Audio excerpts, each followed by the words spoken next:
예, 간단하게 제 소개를 드리면은 현재 부산대학교에서 한 25년째 근무를 하고 있고요. 주로 이제 로켓 공학 관련된 강의를 하고 이러다 보니까 어쩌자 해가지고 우리 항공우주연구원이라든지 과학기술정보통신부 관련해서도 가서 봉사를 하고 일을 하고 관련된 일을 좀 하게끔 됐습니다. 학교에서 하는 일은 이제 당연히 대학생들하고 이제 관련된 연구를 하고 대학원생들하고 관련된 것들을 가르치고 하고 있고요. 이 관련된 실험을 한다든지 그런 거 하는 거를 학교에서 큰 실험을 하고 그러긴 어려우니까 그런 것들을 컴퓨터로 이용해서 연구를 하고 하는 그런 일들을 하고 있습니다. 그래서 오늘 보니까 역시 우리 꿈 많은 어린 그 친구들이 많네요. 그리고 그걸 적극 후원해 주시는 부모님들이 많이 계시고 그래서 첫 번째 로켓 원리 그리고 우리 우주로 나가는 우주 발사체 원리 이런 거에 대한 이 시간을 좀 많이 하고요. 사실 뒤에 내용은 제가 여기 바깥에 외부에서 많이 하던 얘기들인데 이런 얘기는 좀 빨리 넘어가도록 간단하게 설명하는 쪽으로 하도록 하겠습니다. 그래서 우리나라가 우주 개발을 왜 해야 되는지, 한국형 발사체는 뭘 했고 어떤 의의를 가지게끔 되는지, 요즘에 뉴스페이스 이런 얘기 많이 하죠. 뭐고 어떻게 뭘 하는 건지, 또 재사용 발사체 이런 거 얘기하죠. 그리고 우리나라 그다음에 한국형 발사체 누리 이후에 그 다음 발사체를 올해부터 새로 만들려고 하는데 어떤 발사체를 만드는데 그 중에 뭘 해야 되는지 그런 것들 얘기를 하려고 합니다. 그래서 첫 번째 요거 얘기를 하는데 사실은 우리가 로켓 얘기하는데 로켓을 우리가 인간이 알고 만들어 쓴 지는 벌써 1000년도 더 됐어요. 굉장히 오래전부터. 그리고 기본 원리는 옛날 그리스 로마 시대 그때부터 연력학적인 원리를 알았다는 거죠. 그리고 옛날 몽골 시대 그리고 그 전에 우리 조선 시대에도 신기전 이래 가지고 썼죠. 그리고 그 이후에도 만들어 쓰고 했어요. 그런데도 1000년 동안 했는데도 사실은 발전이 그렇게 많이 있었지는 않았습니다. 심지어 산업혁명 시대에서 엄청나게 큰 대포도 만들고 그랬는데도 사실 로켓이 큰 발전은 없었습니다. 왜 그랬을까요? 의외로 별점 많이 없었는데 산업혁명 시대 이전에 여러분 잘 아는 아이삭 뉴턴 뉴턴은 나기는 1600년대에 났어요. 나서 실제로 공부하고 하는 그리고 만유인력의 원리 1700년대 공부해서 1700년대 죽었죠.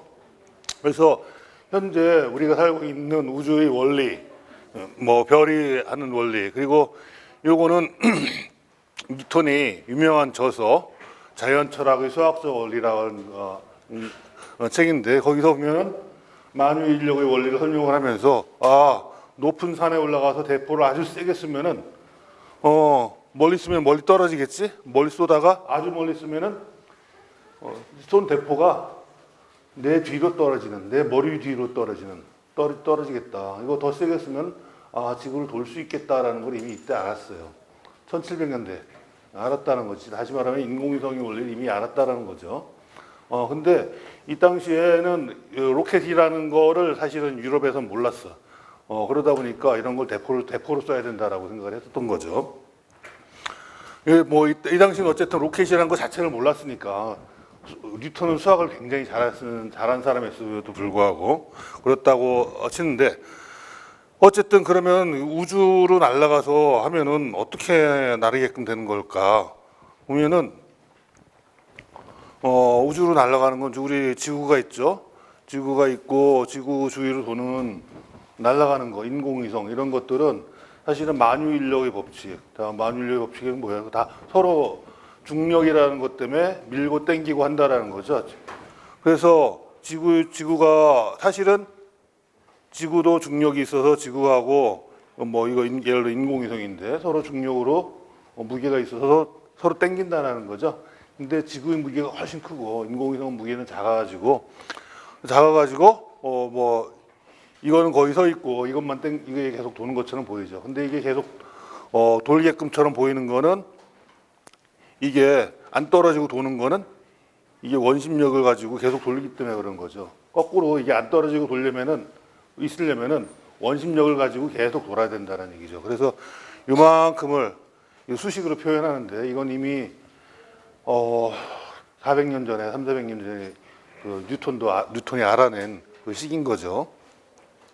그 식이 이 원심력하고 같아져야 된다는, 다시 말하면은 이 인공위성이 속도를 가져야 되는데 이 중력을 이길 만큼의 속도를 가져야 된다는 거죠. 그래서 이거 여기 우리 초등학생 친구들이 많은데 굉장히 복잡한 식이 나와서 좀 미안하긴 한데 여러분 좀 이거 보니까 과학에 관심만 가져야 되는 게 아니라 수학도 잘해야겠다 라는 걸 이제 좀 알아야 되는 거죠. 이제 우주에 대해서 관심을 가지려면은 수학 공부도 열심히 해야겠다. 그리고 앞에 이거 해놨는데 영어도 잘해야겠다 라는 걸 알아야 되겠어요.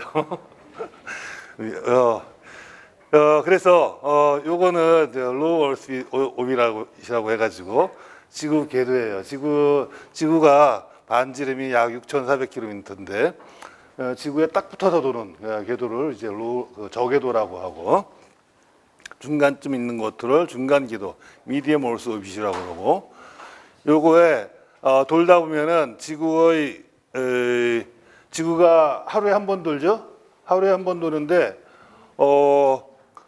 그 인공위성이 도는 속도가 인공위성이 지구를 도는 속도가 지구가 자전하는 속도하고 똑같이 돌면은 지구에서 보면은 뭐 서 있는 것처럼 보이겠죠. 그런 궤도가 딱 하나 있어요. 그거를 지오싱크로너스 얼스 오빗 해가지고 지구 동기 궤도라고 부릅니다. 그리고 그거는 딱 어느 위치에 서면 항상 우리 머리에 있는 것처럼 보이니까 굉장히 편리한 위치가 되겠죠. 좀 멀긴 한데 그게 고도가 36,000km 되는 고도입니다. 그래서 요걸 지구 정지 궤도라고 부르고 굉장히 편리한 면이고 요거는 항상 당연히 지구 적도 궤도 면에 있는 고도입니다.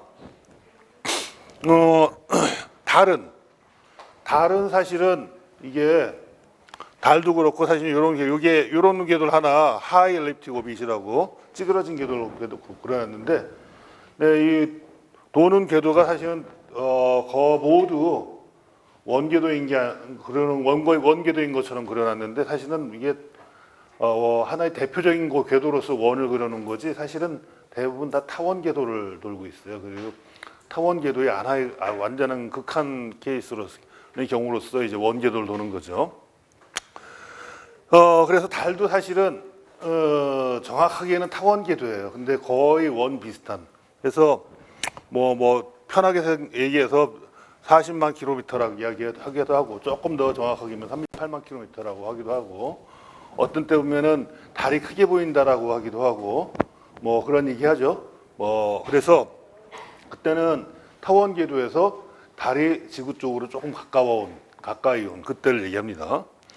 그래서 달은 38만 킬로여가지고 정지 궤도보다도 한 10배 이상 멀리 있는 굉장히 멀리 있는 거죠. 그래서 달에 가는데 멀리 있는 게 되는데 이게 뭐 L1, L2 그리고 여기 L3, L4, L5 이렇게 점을 찍어놨는데 이런 점들은 라그랑지 포인트라고 해가지고 당연히 지구하고 이걸 보면은 중력이 균형을 이루는 점이 있어요. 중력이 균형을 이뤄가지고 여기는 딱 그냥 서 있을 수 있는 지구하고 그래서 여기는 굉장히 약간 불안정하면서 중간 서 있을 수 있는 그런 지역이어가지고 뭐 달 넘어서 이런 데 있으면은 굉장히 안정한 또 심지어 이런 데가 여기 반대편에도 있는데 반대편 말고도 이런 데도 있게끔 되는 그런 지역이어가지고 지구 이런 데 있다가 아주 멀리 어디 이런 데다 보내놓으면은 뭐 우주 쓰레기가 가서 안 돌아오고 계속 이 자리에 있게끔 되는 그런 자리가 있게끔 된다는. 그래서 아주 멀리 우주 쓰레기를 보내고 싶을 때는 이런 데다가 보내게끔 하는 방법을 하기도 합니다. 또는 최근 뉴스에 제임스 웹 스페이스 텔레스코프라고 아주 심우주를 보는 우주 망원경을 해놓은 게 있는데 그런 거는 지금 달 너머에다가 이런 데다가 보내놨어요. 그러다 보면은 이제 그림자에 가려가지고 아주 멀리에서 이제 조용하게 우주를 잘 바라볼 수 있는 그런 위치에 가 있죠. 그래서 어쨌든 어느 위치에 가 있든 결국은 그 위치에 맞는 중력과 원심력이 균형을 이루는 자리에서 속도를 우리가 궤도를 이루면서 나르고 있다. 근데 요거를 여기다가 요건 중력 계수고 여기 큰 M은 지구의 질량이고 요거 같게끔 하려면은 요거는 인공위성의 질량인데 요거 두 개 같다고 놓으면은 지워지겠죠? 여기는 이제 여기 R은 요게 이제 궤도의 높이예요. 그래서 궤도의 높이에 따라 결정이 되는데 하면은 요 V가 인공위성의 속도가 됩니다. 속도가 계산이 되겠죠? 그 속도가 얼마나 나올까요? 여기 낮은 고도에서 지구 낮은 고도가 한 500km쯤 되는데 500km 놓고 계산해 보면은 이게 약 7.6km/s가 나옵니다. 7.6km/s가 여기 친구들은 아직 군대 안 갔을 거고 아버님 중에서는 군대 다녀오셨겠죠. 그래서 군대 가서 다녀오신 분들은 총을 쏴보신 분도 있을 텐데 소리보다 한 2배쯤 빨리 날아갑니다. 우리 소리 속도가 약 340m/s라고 그러죠. 근데 그러면 0.34m/s인데 그거의 2배면 0.68m/s인데 그거보다 조금 더 하면은 0.76보다 하니까 이거는 저궤도에서 소리의 10배 정도 속도로 인공위성이 빨리 10배가 아니라 20배의 속도로 달리는 거죠. 근데 총알보다 얼마나 커요, 이게? 이거는 인공위성은 총알은 뭐 한 1g에서 뭐 10g 그런 정도일 텐데 이거는 인공위성은 한 1톤쯤 되는 게 소리의 20배의 속도로 날르고 있는 거라는 거죠.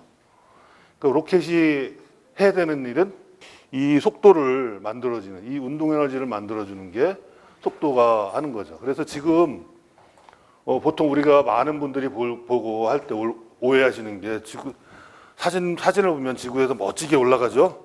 이게 로켓이 하는 거의 전부인 것처럼 보이는데 사실은 수직으로 올라가는 거는 로켓이 하는 것 중에 처음에 하는 일부의 일이고 대부분은 이 평행하게 지구의 표면에 평행한 방향으로 속도를 만들어주는 게 로켓이 하는 가장 중요한 일이다라는 거죠. 물론 그걸 하기 위해선 지구 대기권을 벗어나야 되니까 처음엔 수직으로 올라가죠. 하지만은 대부분의 일, 가장 중요한 일은 지구의 평행한 방향으로 속도를 만들어주는 게 가장 큰 일이다라는 겁니다. 근데 어쨌든 그거를 그렇게 해야 되는 걸 알았던 거는 이미 아이작 뉴턴 때 알았는데 그걸 어떻게 해야 되는지를 몰랐던 거죠. 그걸 로켓이라는 거를 알게부터 한 건데 그거를 알게끔 한 거는 사실은 과학자가 시작한 게 아니었어요. 지금도 그런데 과학과 소설, 또 소설 뭐 이런 거는 서로 이제 모티베이션이라고 그럴까 이런 것들 주고받는 관계에 있습니다. 이런 뭐 지금 봐도 아주 잘생긴 할아버지가 있는데 줄 베닐이라는 소설가입니다. 소설가, 작가 이런 건데 뭐 19세기 SF 작가라고 하는데 이분이 뭘 했냐면은 지구에서 달까지라는 소설을 썼어요. 1900년대 아니 19세기 1800년대죠. 근데 이거 별로 유명하지 않은 소설이에요. 이거보다 조금 더 유명한 거는 해저 이말리. 근데 우리나라 사람들한테는 이것도 덜 유명해. 그거보다 좀 더 유명한 거는 부모님들은 많이 보셨을 거예요. 15소년 표류기. 그런 거 쓰신 작가예요, 이분이. 근데 서양 사람들한테는 또 이제 지구에서 달까지라는 이런 소설이 뭐 한글로 번역이 있는데 읽어보면 스토리는 조금 빈약해요. 그래서 좀 스토리가 좀 약해서 왔는데 그 당시 여기서 보면은 요때 시대 배경이 남북 전쟁 끝나고 남북 전쟁에서도 사실은 전쟁을 한다고 과학기술이 굉장히 많이 발전됐거든요. 그래서 거기도 대포도 발전되고 잠수함도 나오기 시작하고 그래서 커다란 대포를 만들어서 플로리다에서 커다란 아까 뉴턴이 그림에서 나왔다고 그랬죠. 대포를 만들어 가지고 플로리다에서 대포를 쏴 가지고 달까지 쏴서 날려보내자 이런 소설을 써서 달에 가는 상상을 처음 했었습니다. 그래서 처음 달에 가는 상상을 했었던 거죠. 그래서 그거 진짜 되냐라고 계산을 해본 사람들이 생겼습니다. 그럼 진짜 달에 가려면 어떻게 하면 될까? 그리고 그런 것들을 하면서 진짜 과학자들이 나타나기 시작했던 거죠. 그거는 마치 지금의 현재 와서 이제 SF 영화 또는 게임이 우리 청소년들한테 모티베이션을 주는 거하고 사실은 같은 역할을 하는 거하고 비슷하다고 생각이 됩니다. 그래서 그 당시에 여러 과학자들이 모티베이션을 받아가지고 로켓을 연구하기 시작했습니다. 그래서 이런 그 초창기의 로켓 과학자들이라는 사람들이 사실은 저런 소설에 영향을 받은 사람들이라고 스스로들 얘기를 했어요. 제가 얘기한 게 아니라 이분들이 초기 초창기에 고다드니 여기에 지올코프스키니 뭐 여기 폰 브라우니니 이런 분들이 사실은 다 스스로 얘기하고 했는데 그래서 로켓 클럽도 만들어주겠는데 이런 상세한 얘기를 다 하면은 이제 몇 날 며칠 걸리니까 이거 책 많이 있습니다. 가서 책을 읽어보시면 되겠고 그 중에 제일 처음에 유명하신 분이 이제 치올코프스키라는 이분인데 이분은 물건을 직접 만드신 분은 아니에요. 실제 할 수 있는지 없는지 식을 유도를 해봤습니다. 그래서 식을 유도를 하고 이분이 한 게 로켓 방정식이라는 시어리를 만드신 분이죠. 여기는 이거 로켓 이런 걸 만들어 보자 하는 로켓 클럽을 처음 만들어 본 분이시고 그리고 이건 미국에서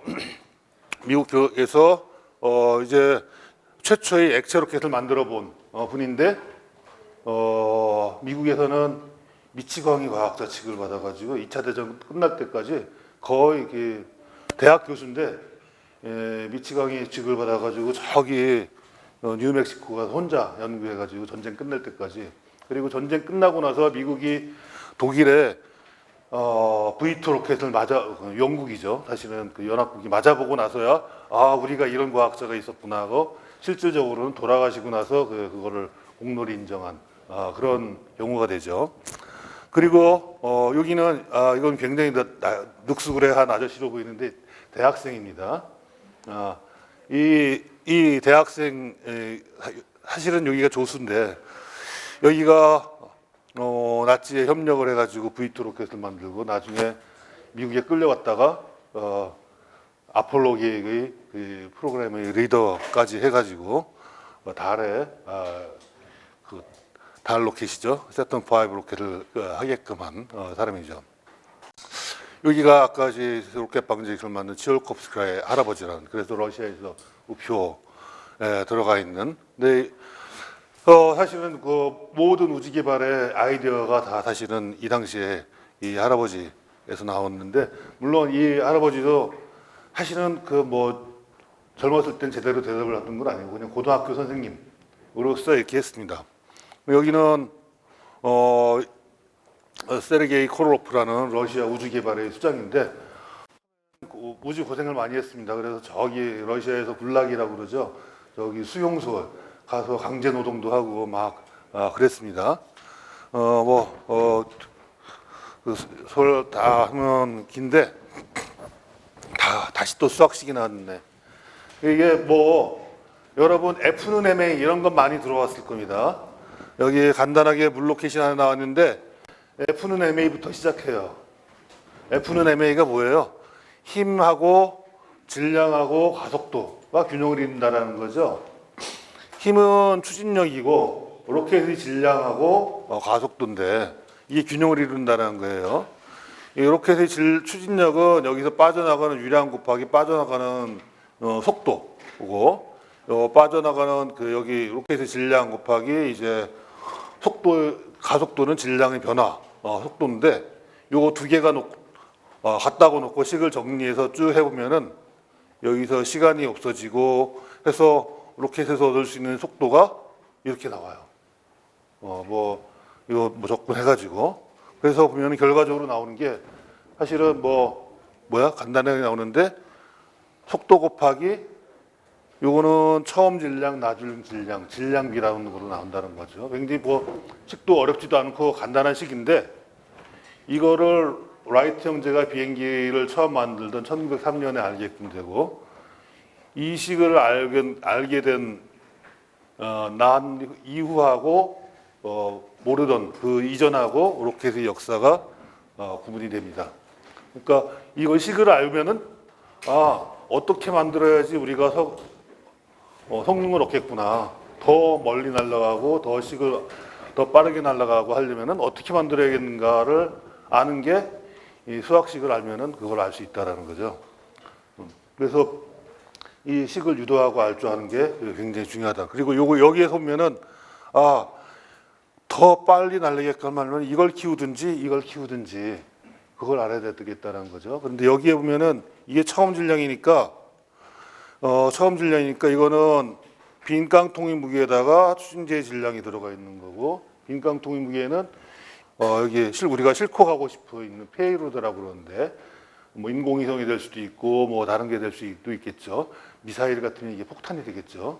그런 거의 무게를 더한 무게가 돼가지고 요거는 줄일 수가 없는 거고 요걸 줄여야 되는 거죠. 아니면은 추진제의 무게를 더 상대적으로 많이 늘리든지. 그래서 비율이 중요하구나. 비율이 무조건 연료를 많이 넣는다는 게 중요한 게 아니라 비율이 중요한 거구나라는 걸 알 수가 있습니다. 또 언뜻 생각하기에 이게 오래 타면 좋은 것처럼 보이는데 오래 타면 좋은 게 아니라 여기 시간이 없어요. 시간이 중요한 게 아니다라는 게 이런 거 보고도 알 수 있다라는 거죠. 그래서 뭐가 중요한지 뭐가 안 중요한지를 식을 보면은 알 수 있다라는. 그래서 수학이 중요하다는 거죠. 그래서 이걸 보면은 뭘 어떻게 만들어야 되는지를 알 수 있기 때문에 수학 공부를 해야 된다라는 의미가 되는 거죠. 그래서 이전에도 이때는 옛날에는 그동안 1000년 동안은 저식을 모르고 그냥 로켓을 했던 거라는 거죠. 그러니까 뭐 만들긴 만드는데 어떻게 성능을 더 높여야 될지를 그냥 정확하게 모르고 그냥 만들었던 거예요. 그 발전이 굉장히 더딘 거지. 하지만 저걸 알고 나서는 저걸 알고 나서 100년 동안은 지금 엄청나게 빠르게 발전이 있게끔 되는 거죠.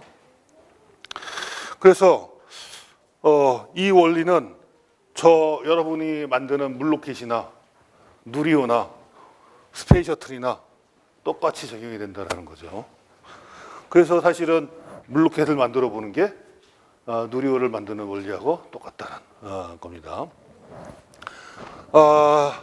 그리고 뭐 그런 원리를 가지고 지구 저궤도에서 이 타원 궤도를 거쳐서 우주 정거장까지 가고, 그리고 같은 원리로 뭐 이제 지구에서 발사해가지고 지구 저궤도로 들어가고 하는 그런 궤도로 올라가는데,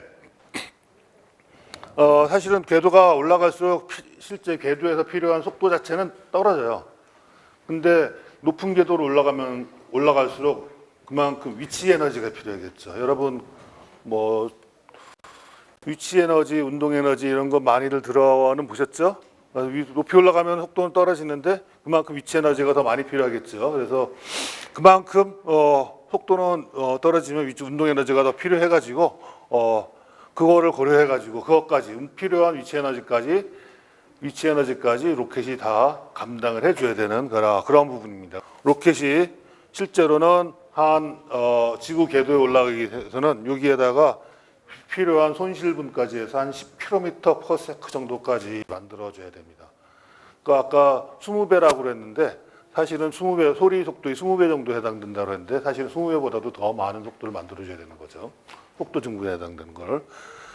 근데 그거를 로켓 1단으로 만들어주기가 해보니까 어려워요. 그래서 실제로 어떤 방법이 있는가 했더니 로켓을 최소한 2단으로 만들어주면 그게 가능하다라는 거를, 그것도 아까 이 할아버지가 생각해냈어요. 그리고 그 할아버지가 생각해낸 건 사실은 노트에만 또는 논문에만 적혀 있던 거고, 그거를 그 후에 후배들이 또는 제자들 또는 꼭 직접적인 제자리라기보다 그걸 보고 공부한 후학들이 다 그걸 현실로 구현해내려고 현대까지 하고 있고 상당히 많이 했고 현재도 하고 있고 하고 있는 중입니다. 그래서 뭐 그 지금 다단 로켓을 통해서 뭐 우주정거장 아까 여기에 우표에 보면 여기 우주정거장이 그려져 있죠. 우주정거장의 개념도 이때 이미 1900년대 초에 이 할아버지 노트에 다 있었던 개념입니다. 우주 사실은 우주는 굉장히 크죠. 여기는 우주가 커서 아주 깊은 우주까지 얘기하기도 크고 은하수만 보더라도 사실 태양계는 은하수의 구석의 한쪽 끝에 구석에 있는 거죠. 사실 은하수도 사실 저 큰 은하 굉장히 무수하게 많은 은하 중에는 만큼 해당되는 거고 그리고 은하수 중에 태양계인데 태양계도 보면은 태양계의 요거는 사실은 로그 스케일로 그려놓은 건데 태양계의 경계가 또 은하의 먼 데까지 보면은 또 이제 그 경계가 있게끔 되는 그런 게 있죠. 그리고 이제 태양계에서 태양계 밖을 수금 뭐 천해 명왕성 여기가 이게 명왕성이죠. 명왕성 밖에 카이퍼 벨트라는데 지금 요걸 넘어가는 보이저 호라는 게 이제 우리 거기 가게끔 했고 그 이게 우리가 인간이 만든 우주선이 가장 멀리 가고 있는 그런 거죠. 거고 그 밖에는 사실은 지금 우리가 인간이 만든 거는 사실은 태양계 밖을 넘어간 게 이게 유의한 거죠. 두 개가 이제 보이저호가 가고 있고 아직은 대부분 태양계 안에서 있고 그리고 대부분은 뭐예요? 아직은 우리가 인류가 하고 있는 거는 지구 근처에서 대부분 하고 있죠. 지구 근처 아니면 이제 미국에서 지금 하고 있는 거는 지구하고 달 근처에서 하고 있는 그런 건데 우주라는 환경은 사실은 굉장히 사실은 쉽지 않은 환경입니다.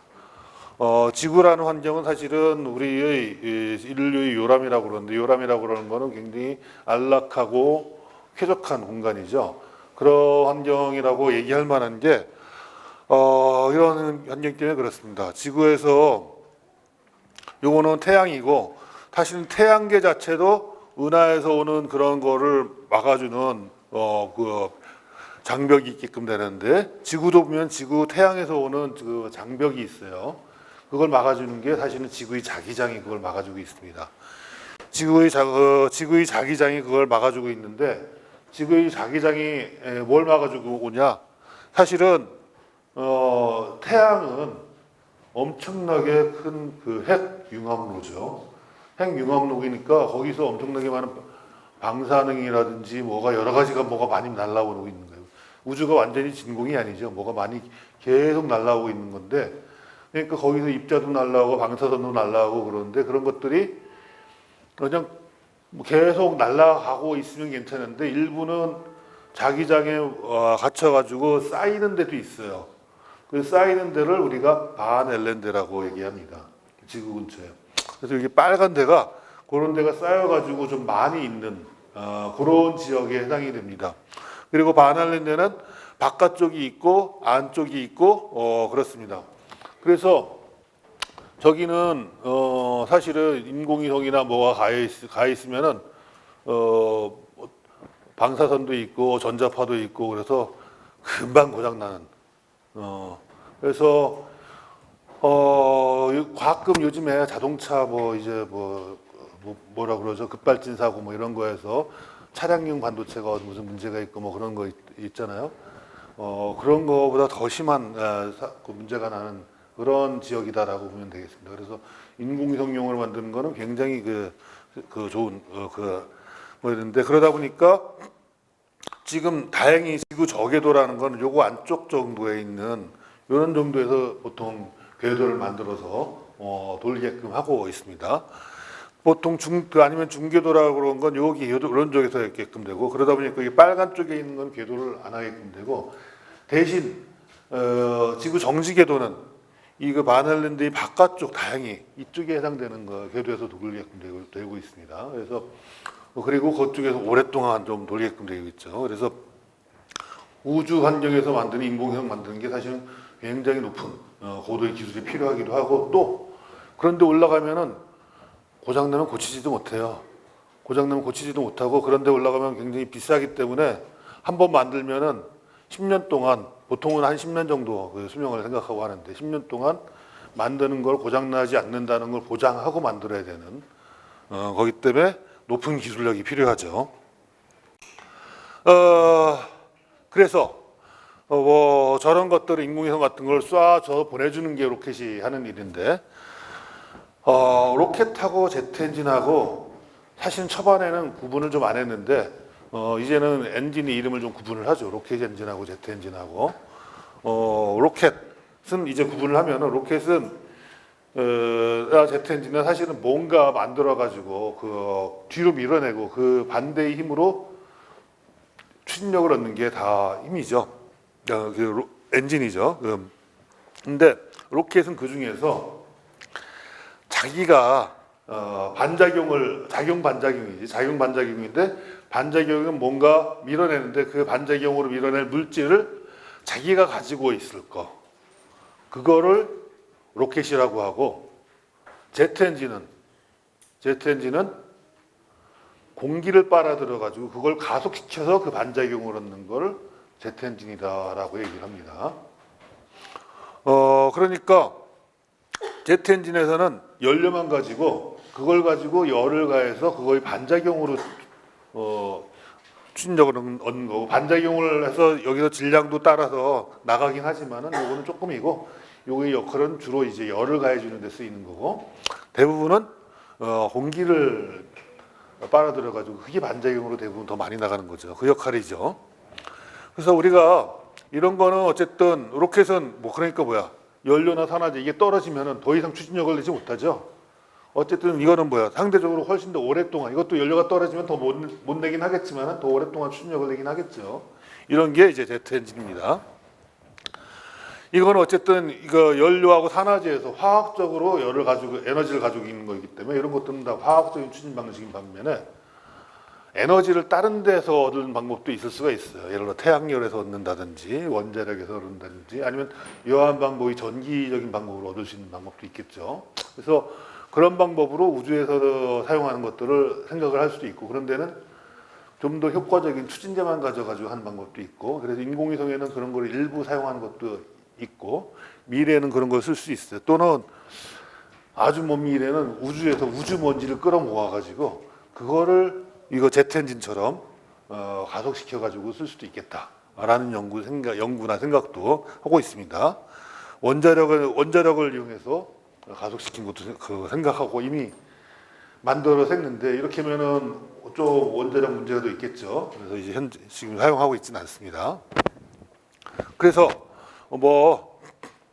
이건 추력식인데 결국 높은 압력을 얻어가지고 그걸 운동 에너지로 바꿔서 추진력을 얻는 게 로켓 엔진이다 라는 건데 그러다 보니까 사실은 아까 제트 엔진에서 비해서는 효율이 떨어지는 거예요. 효율이 떨어지는데 어떻게 순수하게 연료하고 산화제만 가져가니까 더 높은 온도까지 해서 더 큰 추력을 낼 수 있겠죠. 그러니까 인간이 만든 엔진 중에 가장 파워풀한 엔진을 할 수 있는 게 로켓 엔진이 되는 거죠. 그러니까 작지만 굉장히 큰 추진력을 내는 게 로켓 엔진. 하지만 효율적인 걸로 따지면은 제트 엔진이 훨씬 더 높겠죠. 심지어 효율로만 따지면은 프로펠러를 돌리는 게 훨씬 더 효율적인 게 되는 거죠. 물론 이제 프로펠러 비행기는 시끄럽다고 잘 안 타죠. 그래서 이게 그런 것들을 엔진에서 그 항공기용 비행기 또는 로켓까지 표현해서 그 비추력이라는 거로 나타나는데 하면은 로켓은 그 효율 면으로선 꽝이에요. 하지만은 아주 효율 면에는 나쁜 거지. 근데 속도에 상관없이 심지어 물속에서도 우주에서도 작동할 수 있는 게 이제 로켓 엔진이죠. 그래서 쓰는 건데 그냥 공기 중에서 쓰자 그러면 제트 엔진이 좋고 그리고 낮으면 낮을수록 이제 물론 제트 엔진은 속도에 따라서 쓸 수 있는 게 종류가 다양하게 다른데 속도가 낮을수록 더 좋은 엔진들이 있게끔 되죠. 로켓 엔진 중에 고체 로켓, 액체 로켓, 하이브리드는 뭐야? 짬뽕이라는 소리죠. 연료는 부채로 쓰고, 그리고 여기 산화제는 액체로 쓰고 하는 그런 건데, 짬뽕이면은 뭐 짬뽕이 맛이 또 따로 있죠. 이제 장단점을 각자 가지고 있는. 그래서 간단하고 신뢰도 높고 편리하고 뭐 신속하게 쓸 수 있고 이런 거 있지만은 간단하게 만들 땐 좋은, 작게 만들 땐 좋은데 큰 거 만들 때는 좀 어렵고, 작게 만들 때는 싼데 크게 만들 때는 아주 비싸지고, 추적 조절 안 되고, 한번 불 붙이면 끌 수가 없고, 또 성능에는 당연히 또 이제 한계가 있고, 액체 로켓은 뭐 필요에 따라서 추적 조절 가능하고 제점화도 가능하고 높은 성능한데 복잡하고 뭐 시간도 많이 걸리고, 어떤 경우는 춘제가 극저온이거나 아니면은 뭐 어떤 거는 연료 산화제가 독성 물질인 경우도 있습니다. 예. 그래서 액체 로켓은 사실 우리 쓰고 있는 이게 여러분 잘 아시는 건 나로우하고 누리호가 있죠. 아쉽게도 이제 나로우는 요거 일단을 러시아 기술로 가져온 거죠. 사실은 사온 건데, 그러다 보니까 사실은 엔진은 이거는 뭐예요? 나로우는 200톤, 요거는 300톤이죠. 뭐 그래서 그래서 요거는 엔진 하나가 200톤짜리 추력을 내는 거였었죠. 그래서 RD151 엔진이라는 거였는데, 요거 엔진 하나가 그런 거고, 요거는 엔진 75톤 엔진 4개로 300톤을 낸 거였었죠. 그러니까 엔진이 뭐야? 이게 10년 전에 발사한 게 이게 더 좋은 엔진이다라는 거죠. 우리가 지금 한 거보다. 러시아 엔진이. 그래서 요거 엔진의 사실은 종류, 방식이 여러 가지가 있는데, 누리호 우리 한 거는 지금 이런 식이고, 나르호에서 한 거는 요거 조금 더 효율이나 성능이 좋은, 추진력도 좋은 이런 식입니다. 우리 다음번 발사체 만들려고 하는 거는 이런 거를 만들려고 계획을 하고 생각을 하고 있습니다. 그래서 자료 뒤에 이런 거 있으니까 뒤에 건 좀 아주 빨리 가도록 할게요. 우리나라 어느 나라나 이건 어느 나라나 이렇게 국민의 안전보장과 이렇게 평화하기가 했습니다. 하지만 결국 우리나라 우주개발은 이제 안전보장과 이런 거와 뗄래야 뗄 수 없는 관계에 있습니다. 항상 이중 목적이다라는 거죠. 요거는 스쿨버스고 요거는 트럭인데 뭐 항상 밀접한 관계를 가지고 있다는 거고, 요거는 허블 우주망원경이죠. 요거는 미국에 보면은 허블 우주망원경인데, 미국에 보면은 NRO라는 데가 있어요. 내셔널 리커너센스 오피스라는데 미국 국가정찰국이라는 데가 있습니다. 이거는 우리나라 보면은 국정원 같은 곳에서 떨어져 나와 가지고 위성만 운영을 하는 조직입니다. 거기에서 운영하는 캐넨 인공위성이라는 건데, 이거하고 똑같이 생겼죠? 이런 것들을 300대를 운영을 하고 있어요. 이거 허블망원경을 나사는 하나를 가지고 우주를 바라보는데, 얘네는 이거 300대를 가지고 지구를 바라보고 있어요. 주로 러시아, 중국을 보고 있겠지. 북한도 볼 거고. 그러니까 이거는 우주의 목적은 항상 이중 목적을 가지고 하는 거구나라는 걸 알 수가 있습니다. 물론 그걸 다 그런 목적으로만 쓰는 건 아니고, 우리 시민들, 국민들의 삶을 편리하게 하는데도 다양하게 이용하고 있죠. 기상해양 환경하고, 지금 심지어 위에서 보면은 우리 굴양식장의 양식 작황이 어떻게 되는지, 쌀 생산량이 어떻게 되는지, 아까 앞에 디지털 그런 강의 다 하신 것 같은데, 그거 다 그래픽 이미지 처리하면은 작황도 다 이제 사진 찍어서 볼 수가 있고, 우리 매일매일 일기예보 나오는 거 있죠? 그것도 정지궤도 이용해서 다 사진 찍은 거 가지고, 그거 사진 찍은 데이터를 바탕으로 그 다음에 우리 슈퍼컴퓨터로 처리하면은 내일 날씨는 어떻게 되겠다라고 나오는 그런 결과들입니다. 그래서 우리 그것들을 정부에서 위성을 이용해서 서비스를 하고 있는 그런 것들이죠. 뭐 그리고 위성안법 시스템 우리 요즘 내비게이션 워낙 잘 쓰고 계시죠. 그런 것들이 다 이제 국민들을 위해서 서비스를 하고 있는 이런 것들인데 이런 것들은 미래가 아니라 이미 하고 있는 그런 일들의 내용입니다. 우리 누리호 워낙 잘 아시는 내용들이니까 잘 아신다기보다는 워낙 많이 나왔으니까 여기저기 바로 넘어가도록 할게요. 우리나라 여기에 이미 300개 정도의 업체가 참여해가지고 했고요. 사실은 이거 할 때 많이들 이게 발사체만 아시는데 이 발사대라는 게 사실은 발사대 이것만 생각을 하시는데 이 밑에가 공장이에요. 발사대 그냥 콘크리트 바닥 같아 보이는데 이 밑에가 추진제 저장 시설하고 추진제를 다 냉동은 아니고 냉장 보관을 해야 되거든요. 수백 톤을. 그리고 거기에는 냉장 보관을 해야 되니까 엄청나게 전력도 들어갈 거고 그런 공장이 이 밑에 들어가 있다라고 보시면 되겠습니다.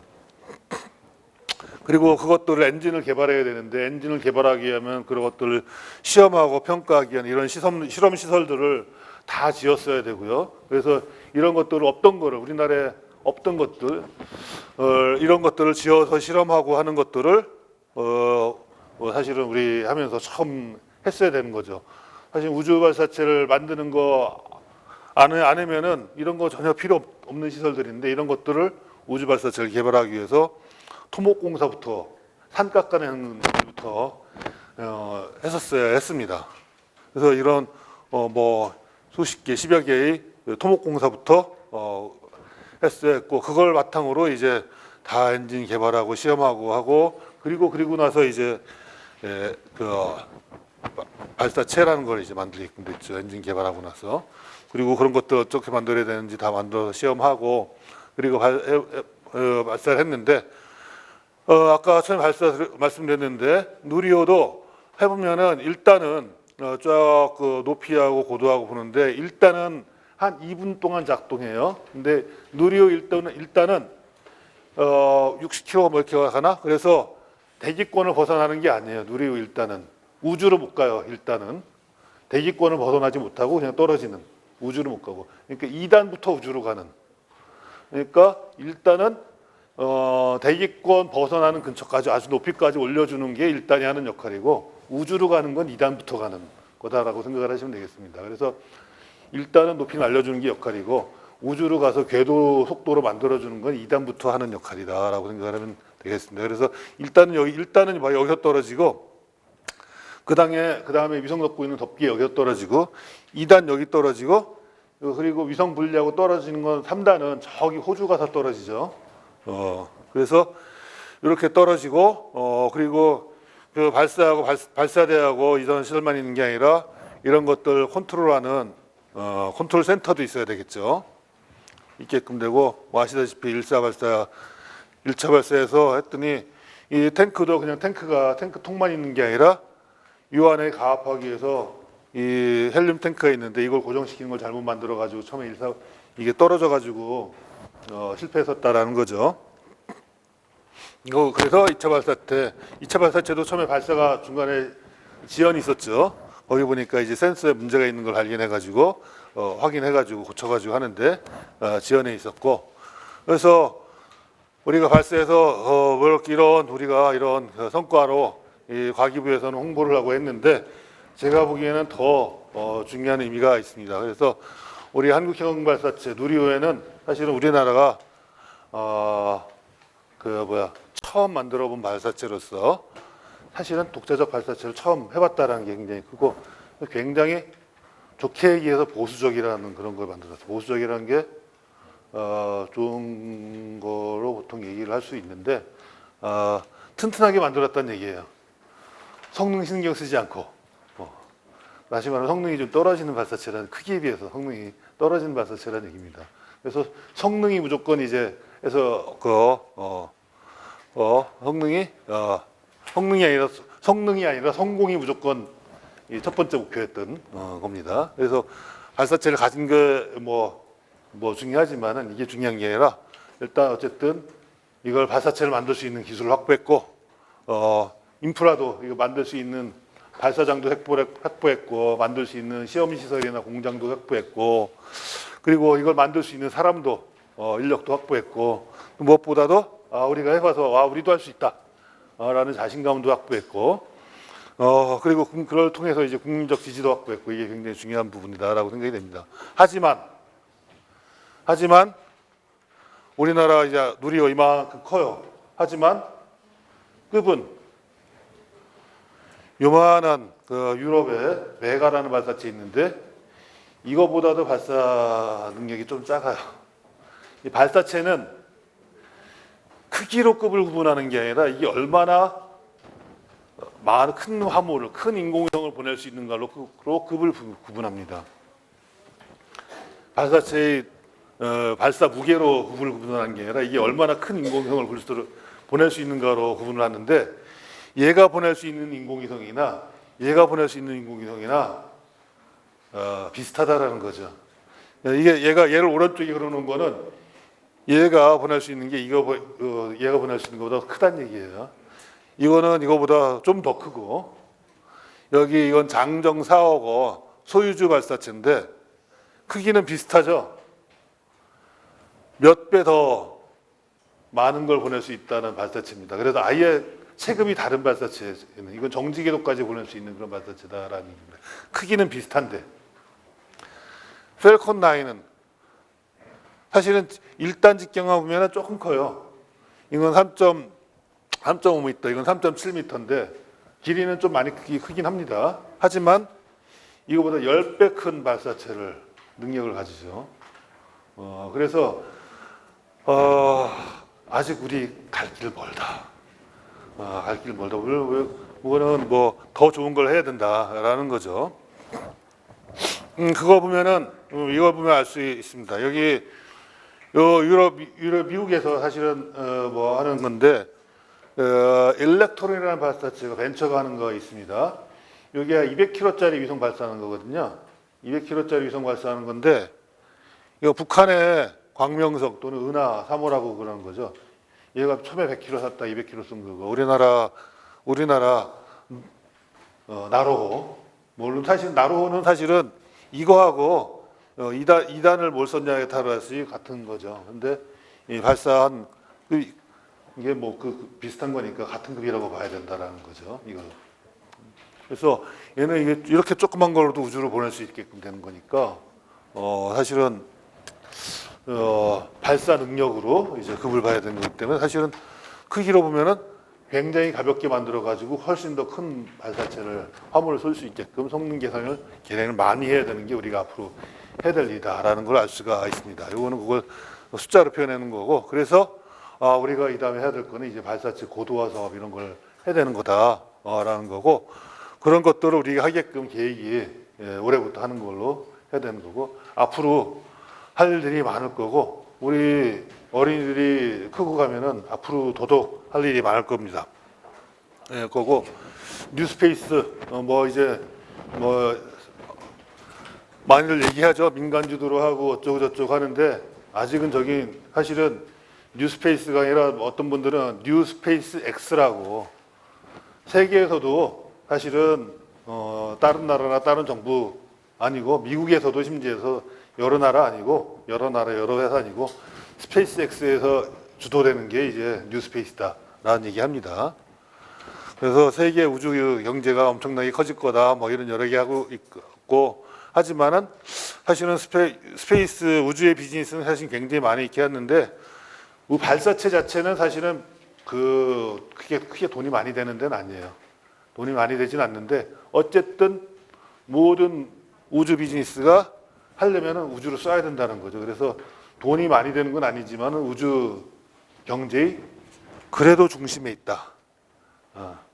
우주에 발사해주지 않으면은 우주 뭘 할 수가 없다라는 거죠. 그래서 중심에 있다라는 거고, 어쨌든 뉴스페이스 얘기하는데 제가 뭐 하는 교과서 이런 내용 중에 재밌는 게 있어요. 이스트 웨스트 했는데 서부 개척 시대 이런 거 중에 여러분 재밌는 사실, 서부 개척 시대면서 포장마차 뭐 이런 거 얘기하죠. 코네스터가 뭐 이런 포장마차로 하면서 서부로 하면서 서부 개척 시대가 시작되는데 이 서부로 간 포장마차 중에 동부로 돌아온 게 없대요. 다 가서 땔감으로 쓰거나 뭘로 쓰거나 했지.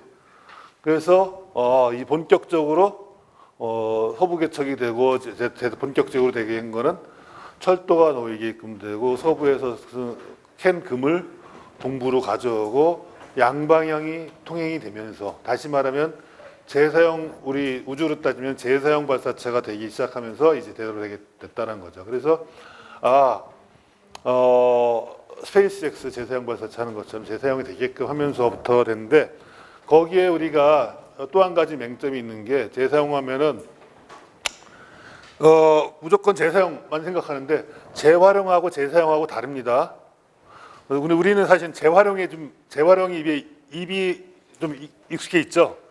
근데 재활용은 리사이클이고 재사용은 리유스인데 재사용은 좀 입에 좀 덜 익숙해져 있는데 리사이클 하려면은 그 로켓을 다 부숴가지고 재료로 써야 되는 거죠.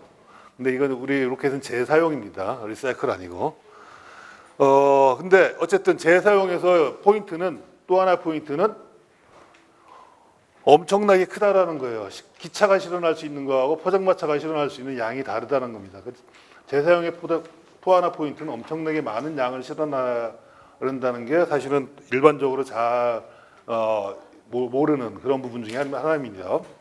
그래서 재사용 발사체는 굉장히 큰 발사체에만 해당이 되는 그런 얘기입니다. 그래서 펠콘 9은 사실은 어찌 보면은 재사용 발사체 연습하는 거고 스페이스X가 새로 하려는 재사용 발사체는 그거보다 몇십 배 큰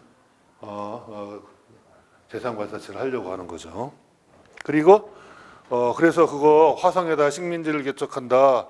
그리고 제프 베조스가 하려는 것도 만만치 않아요. 그거 원래 시작할 때는 제프 베조스가 앨런 머스크보다 더 부자였어요. 근데 사실은 이게 우주 때문이 아니라 그 전기차 그것 때문에 앨런 머스크가 더 부자가 됐지. 시작할 때는 이제 제프 베조스가 사실은 더 부자였습니다. 키 차이는 좀 나요, 두 사람이.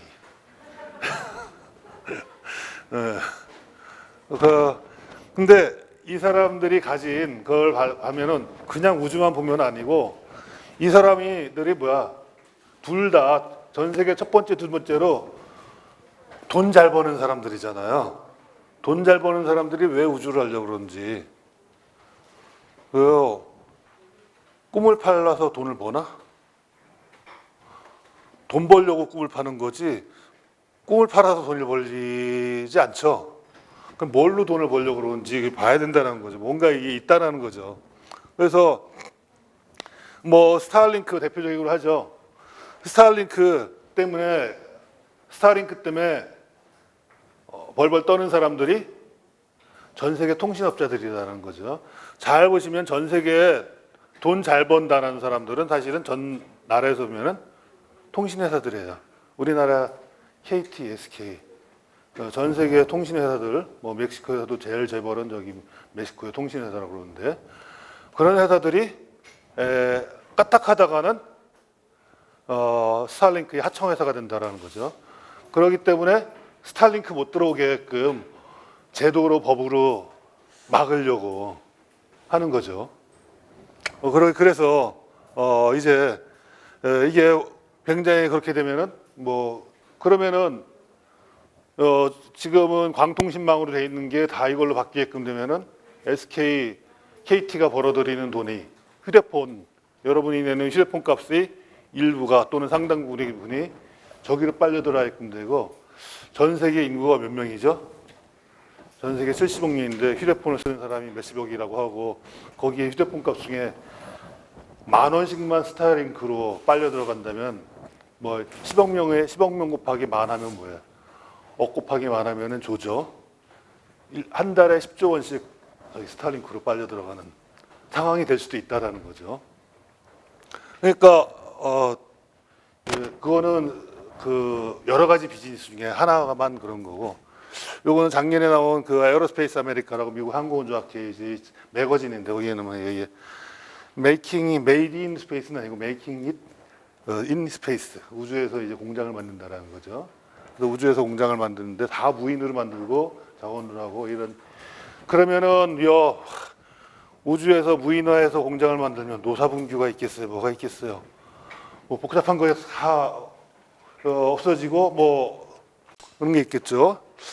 아까 저기 그 뭐 우주정거장 이런 게 있는데 거기다 굉장히 그 이제서 뭐 스페이스 오디세이 이런 게 있는데 우주에다가 식민지를 만드는, 또는 또 거꾸로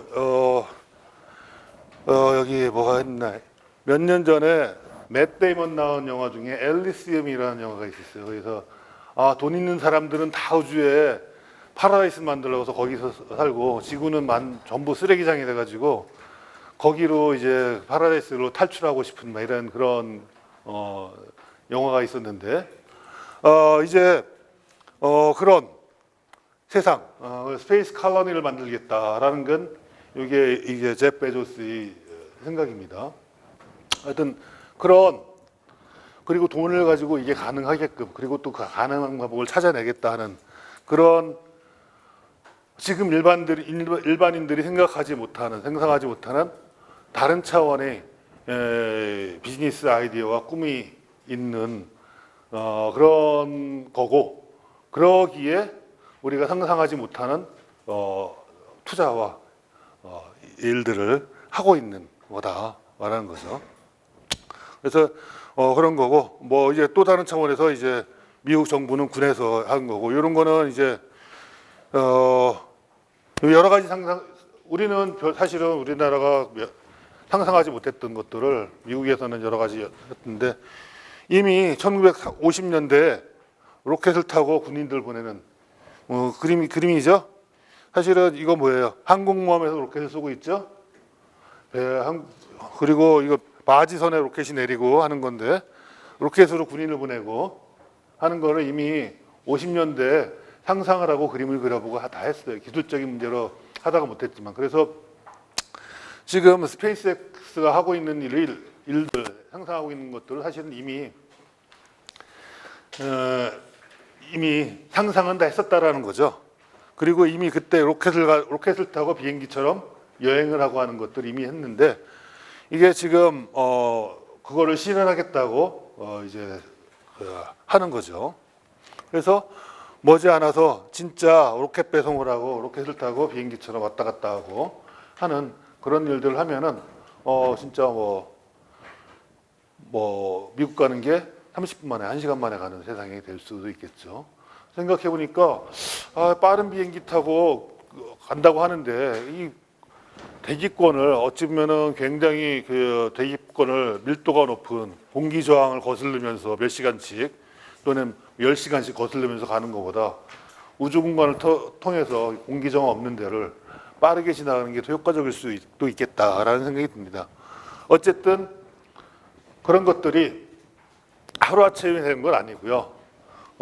지금의 여객기 기술도 요거는 일본의 핵폭탄을 떨었던 B-29 폭격기인데, 이런 여객기를 통해서 아주 높이 올라가는 비행기 기술이 처음에 되고, 그러다가 이거는 처음 제트 여객기인데 제트 여객기 만들고 여러 사람 다치고 사고가 나고 했었습니다. 그러다가 현대 기술까지 왔는데 기술이 성숙도가 완성되는 데까지는 좀 시간이 걸리긴 합니다.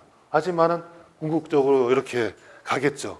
그래서 이게 이런 비전이 뭐 여러 난관이 있고 그러긴 하겠지만은 우리 어린이들이 커가지고 성인이 되고 할 때는 뭐 충분히 될 충분한 시간이 있지 않을까 생각이 듭니다. 뭐 현실적으로는 사실은 뭐 우리 어머니 아버지들은 아실 텐데 누군지, 우리 어린이들은 잘 모를 것 같아. 이 사람 잡으려고 사실은 우주 비행기를 만들려고. 왜냐면은 미국이 이런 거 가지고 이 사람이 모여서 부하들하고 회의하고도 이거 다 봤는데 잡을 방법이 없더라는 거죠. 빨리 군대를 보낼 방법이 없어가지고 모여서 회의하고 있는 거를 다 보고 있으면서도 못 잡고 안절부절했던 때가 2000년대 초반에 20년 전에 그랬어요. 그래서 어떻게 하면 저기 가서 잡아올 수 있는지 빨리 가는 비행기를 만들어 봐라. 그랬더니 로켓 비행기를 만들어야겠다.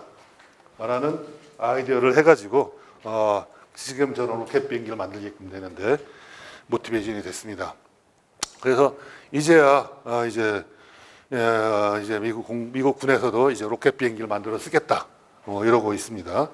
그랬더니 굉장히 여러 가지 활용도가 많아가지고 이제 스페이스X에서 뭐 저런 커다란 로켓 비행기를 만들어 보내니까 우주에도 태양광 발전소도 세울 수 있고 큰 걸 할 수 있는데 얼마나 큰 건가 하면은 앨런 머스크가 하겠다는 게 얼마나 큰 건가 하면은 여기 스페이스 셔틀 있죠?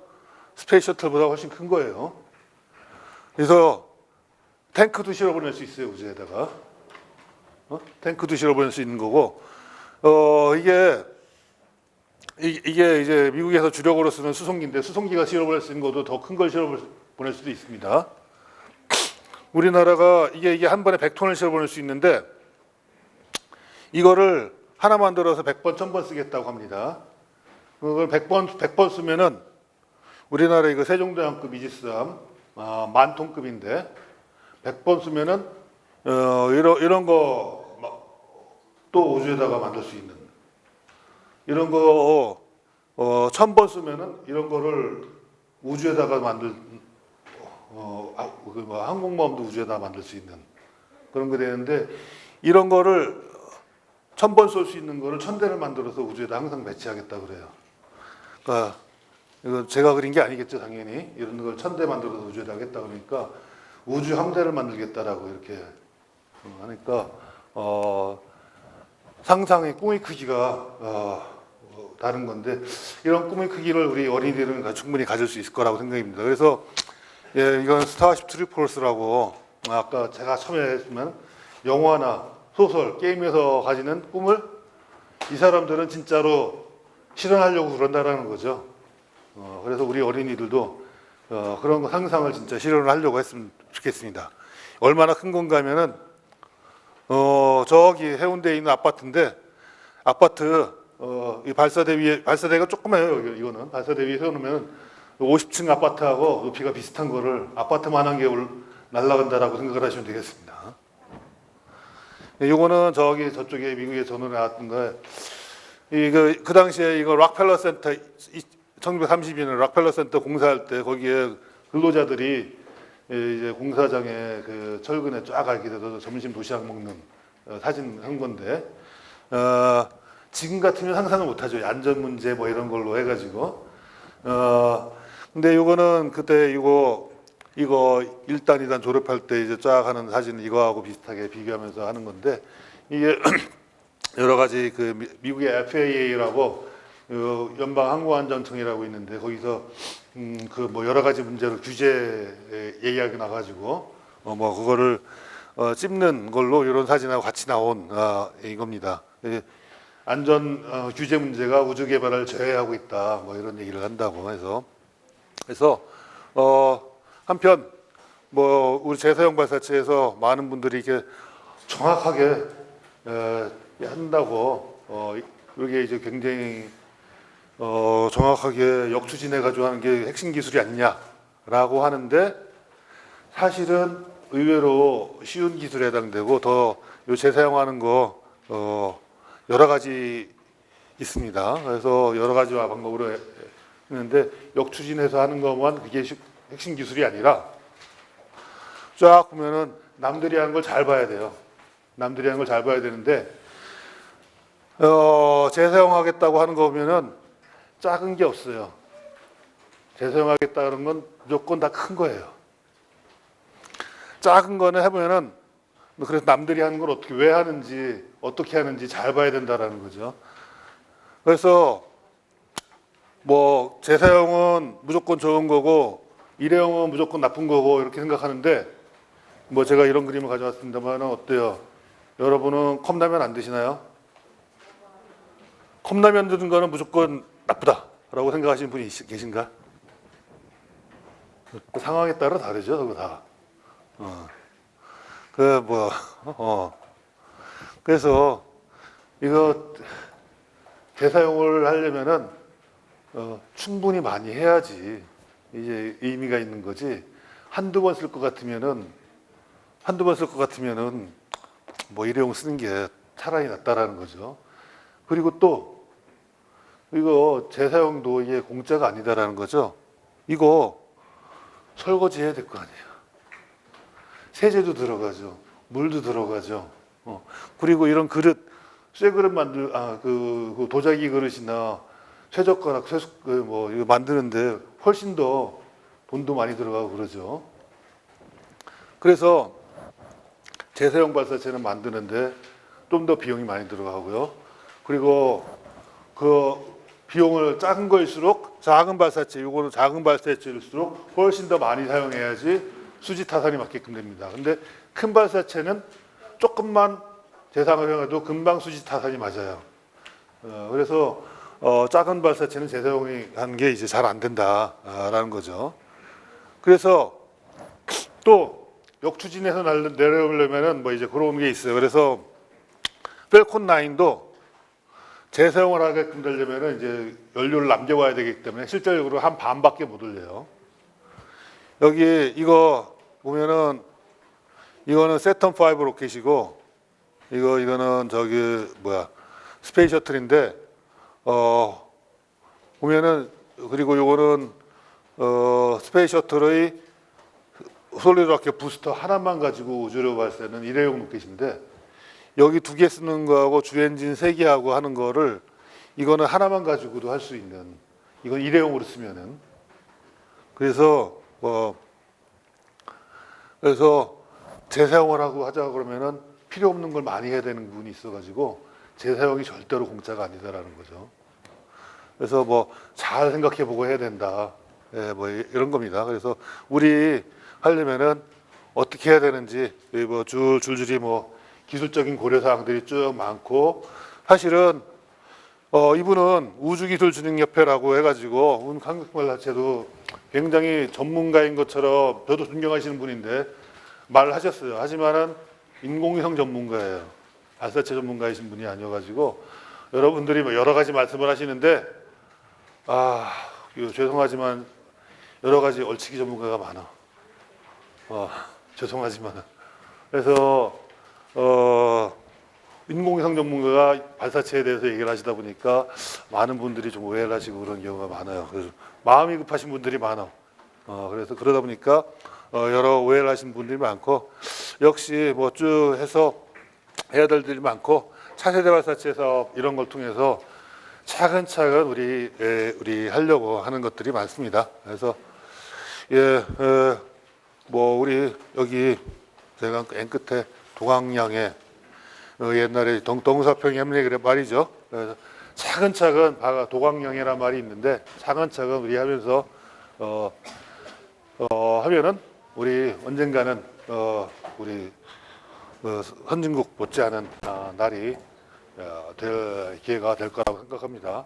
우리나라 방위 사업이 최근에 굉장히 비를 보고 있죠. 하지만은 지난 몇십 년 동안 우리나라 꾸준히 차근차근 했던 그런 결실을 맺고 있는 그런 거 아닌가 생각이 듭니다. 그래서 2050년 뭐 이게 우리 항공우주 미래사에서 항공우주 연구원이 있는데 이 당시에는 그냥 꿈만 그렸는 것 같은데 이게 가능할 것 같아요. 2050년이면은 우리 어린이들이 이래 주역이 되는 그런 시대가 아닐까 싶은데 이게 충분히 가능하지 않을까 싶습니다. 그래서 우리 시간이 상당히 지난 것 같아서 이 정도만 얘기하고 우리 어린이 그리고 부모님들 뭐 질문 받도록 하겠습니다.